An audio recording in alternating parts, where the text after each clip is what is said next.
नमस्कार, मैं कश्यप स्वागत करता हूं आप सभी का आहट एक अनहोनी की चैनल पर। आज की हमारी कहानी 3 दोस्तों की है जो मुझे भेजी है अनामिका जी ने। अनामिका जी पेशे से एक इंटीरियर डिज़ाइनर हैं जिन्होंने अपने रियल नेम के साथ में ही ये कहानी हमसे शेयर की है। अनामिका जी, थैंक यू सो मच हमारे साथ में आपकी ये कहानी शेयर करने के लिए।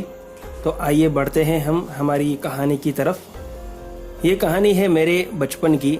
मेरा नाम है अनामिका। मेरे 2 बहुत करीबी दोस्त थे और हम सभी पड़ोसी थे और बचपन से ही हम साथ में खेले कूदे और हमारी स्कूलिंग भी एक ही जगह पर हुई थी और हम काफ़ी क्लोज़ फ्रेंड्स थे जिनका नाम है संजय और विजय। हम तीनों ही पड़ोसी थे और जैसे कि बचपन में घूमने फिरने का शौक़ सभी को होता है, हम तीनों को भी था। जब हम सभी लोग 8वीं कक्षा में पढ़ रहे थे, ये उस समय की बात है। हम लोग काफ़ी एडवेंचरस थे और हमें शौक़ था अलग अलग जगहों पर घूमने का। तो एक बार मैंने ही प्लान बनाया कि हमारे फार्म हाउस में जाकर के रुकते हैं। तो मैंने पिताजी से कहा और हमारे सभी लोगों की फैमिलीज़ तैयार हो गई फार्म हाउस जाने के लिए। लेकिन अनफॉर्चुनेटली संजय और विजय की फैमिली से कोई नहीं आ सका कुछ न कुछ कारणवश। तो वो दोनों मेरी फैमिली के साथ में ही फार्म हाउस के लिए हमारे साथ ही आए। हम 2 गाड़ियों में बैठ कर के गए थे। फार्म हाउस पहुंचने के बाद में मेरे पिताजी को एक अर्जेंट काम आ गया, जिसकी वजह से पिताजी मेरी मम्मी को भी लेकर के वापस आने लगे। तो हम सभी वापस आने लगे, लेकिन पिताजी ने कहा कि इतनी दूर आए हैं और तुम लोगों को रुकना था तो रुको, एक रात रुक लो, कल सुबह हम लोग भी वापस आ जाएंगे और हम यहाँ पे अपना वैकेशन मनाएंगे। पापा की बात मान करके हम तीनों वहाँ पे रुक गए और हमारे कुक चाचा भी वहीं रहते थे, तो वो भी हमारे साथ में थे ही, इसलिए हमें कोई डर नहीं था। और ड्राइवर भी हमारे साथ में ही रुक गए थे, ड्राइवर अंकल।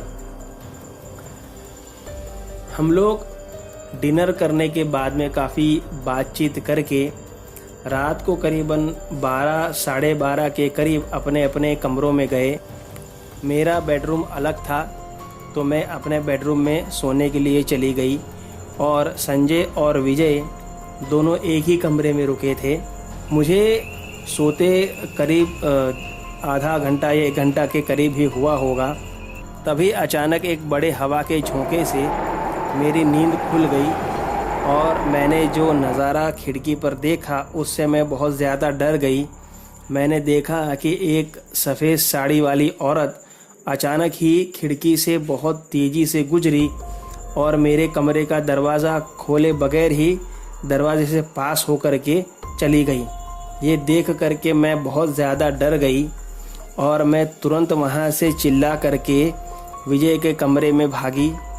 और मैं जैसे ही विजय के कमरे में घुसी, मैंने देखा कि विजय और संजय दोनों ही एक दूसरे के साथ में लिपटे पड़े थे और दोनों ही बहुत ही डर गए थे, पसीना पसीना हो गए थे और मुझे इशारा कर रहे थे एक तरफ देखने के लिए। जब मैंने वहाँ देखा तो वही औरत उन लोगों को घूरे जा रही थी। ये देख करके हम तीनों बहुत ज़्यादा डर गए और हम तीनों वहाँ से चिल्ला करके भागे।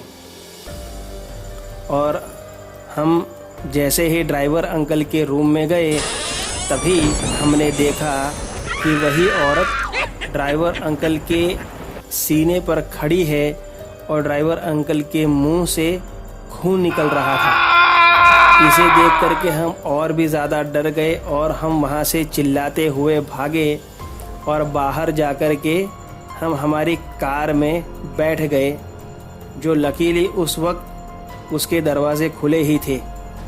हम गाड़ी में बैठ गए और गाड़ी को अंदर से लॉक कर लिया और हम डर के मारे कुछ बोल भी नहीं पा रहे थे, सिर्फ एक दूसरे को देखे जा रहे थे। और हमारी नज़र उसके बाद में सीधा मेरे घर पर ही थी कि क्योंकि वहाँ से ही हम सोच रहे थे कि कोई ना कोई आएगा तो हमें बचाएगा, लेकिन घर के तरफ से भी कोई चहल पहल नहीं हो रही थी।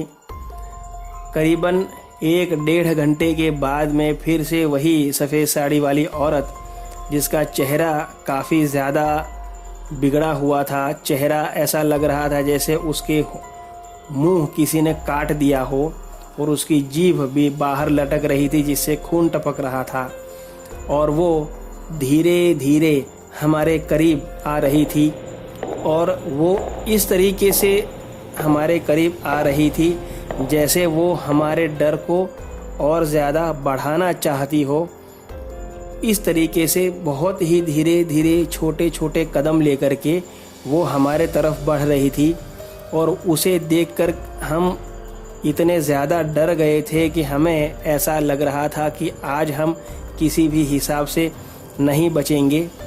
तभी मैंने डैशबोर्ड पर हनुमान जी की मूर्ति जो हमारे ड्राइवर अंकल ने ही गाड़ी में लगाई थी, उसे मैंने पकड़ लिया और अपने पास रख लिया।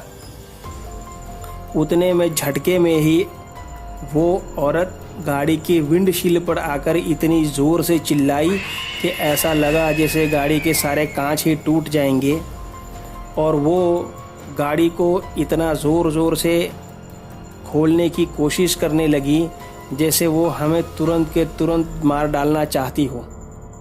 लेकिन वो किसी भी हिसाब से गाड़ी खोल नहीं पाई। कभी लगता कि गाड़ी के ऊपर से गाड़ी को तोड़ रही है, कभी कभी दरवाज़ा खोलने की कोशिश करती, कभी दिखाई देती कभी नहीं दिखाई देती, कभी डिक्की की तरफ से आवाज़ें आती।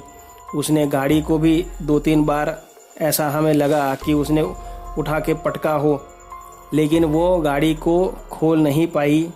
और ये सिलसिला 2-2.5 घंटे तक लगातार चलता रहा, और ये सिचुएशन मैं ही समझ सकती हूँ, क्योंकि आज इतने बड़े होने के बावजूद भी इस चीज़ को हम भुला नहीं पाए हैं। वो औरत बार बार चिल्लाती और ऐसा लगता जैसे हमें वो चीर फाड़ देगी, लेकिन वो हमारी गाड़ी नहीं खोल पाई।